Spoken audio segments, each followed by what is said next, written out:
প্রথমে আমি আর মাছগুলো ভালো করে ধুয়ে আমি একটু লেবু দিয়ে মেখে রাখবো।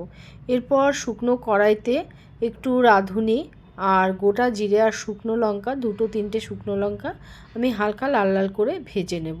রাঁধুনির পরিমাণটা অবশ্যই মাছ বুঝে নিতে হবে। নুন হলুদ মেখে এই রান্নাটা সর্ষের তেলেই হবে। মাছগুলো এপিট ওপিট করে ভালো করে লাল করে ভেজে তুলে নিতে হবে।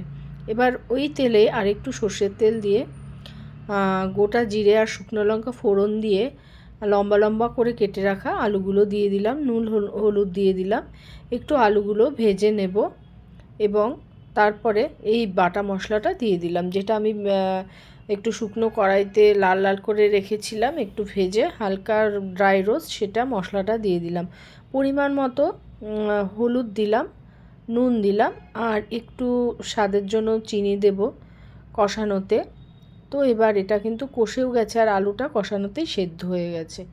এবার জল দিয়ে দিলাম, জলটা পরিমাণ মতো দিতে হবে, এইটা ঝোলটা একটু পাতলা পাতলাই হবে।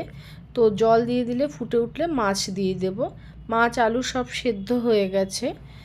মাছ আলু সেদ্ধ হয়ে গেলে এবার এখানে একটু গরম মশলা দিয়ে দিলাম আর লাস্টে গরম মশলা আর ঘি দিয়ে নামিয়ে নিলেই রেডি হয়ে গেল রাঁধুনি বাটা দিয়ে আর মাছের ঝোল। এটা কিন্তু গরম ভাতের সাথে, ঝরঝরে ভাতের সাথে ভীষণ ভালো লাগে।